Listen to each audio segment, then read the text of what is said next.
Good morning.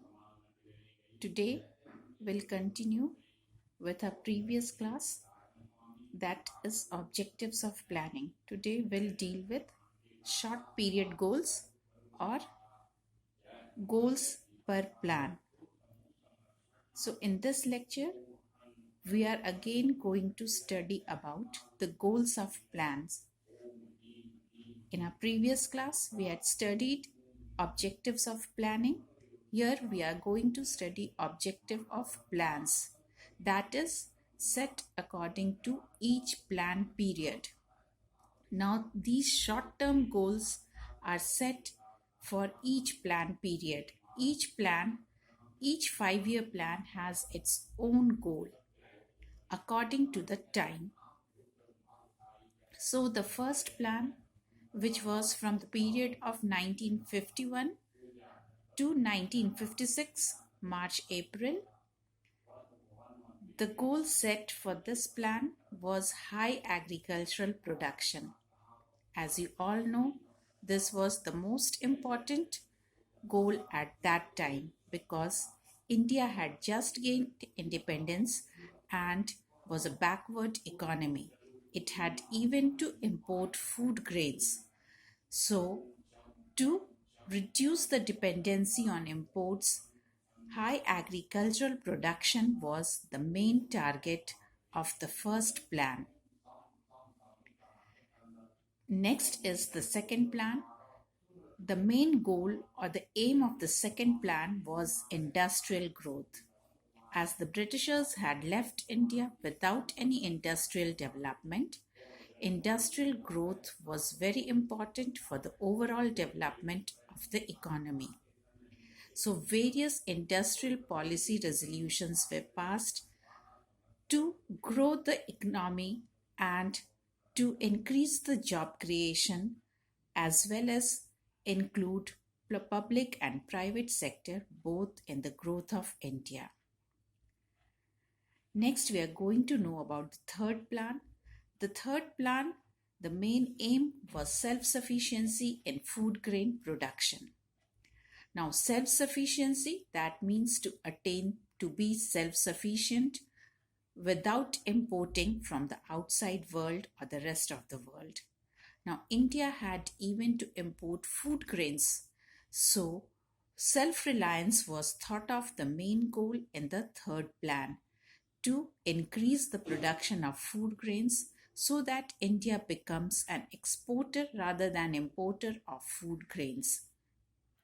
So the result is known by all of us, that is the Green Revolution, and India became the exporter of food grains. In the fourth plan, the main aim was price stability and employment. Now price stability because by this time, India had fought certain wars against China and Pakistan. So, as the resources were shifted towards war, there was instability in price and unemployment loomed. So, to make prices stable was the main aim at that time. The fifth and the sixth plan, the main aim was poverty alleviation. Now, since planning or long-term plan or as the 5-year plans we had adopted in India, it had trickle-down effect on economic growth. That means the benefits of planning percolated layer-wise in the society. So it was a far-reaching effect for the poor. So certain poverty alleviation or targeted poverty alleviation programs were launched to eradicate poverty or to benefit the poor people who were living below poverty line.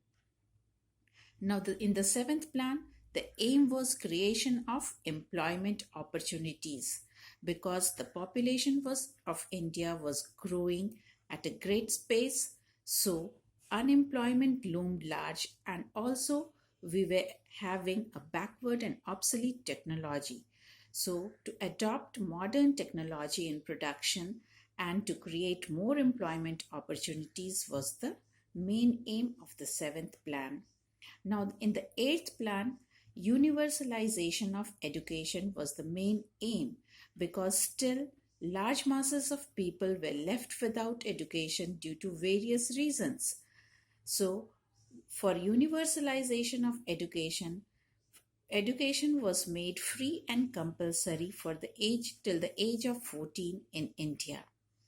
In the ninth plan, environmental sustainability was the main aim because development was taking its toll on the environment.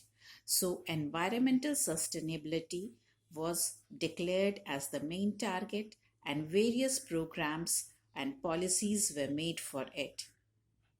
In the 10th plan, it aimed to improve the standard of living of the people by increasing the income and providing better infrastructure to improve the life of people.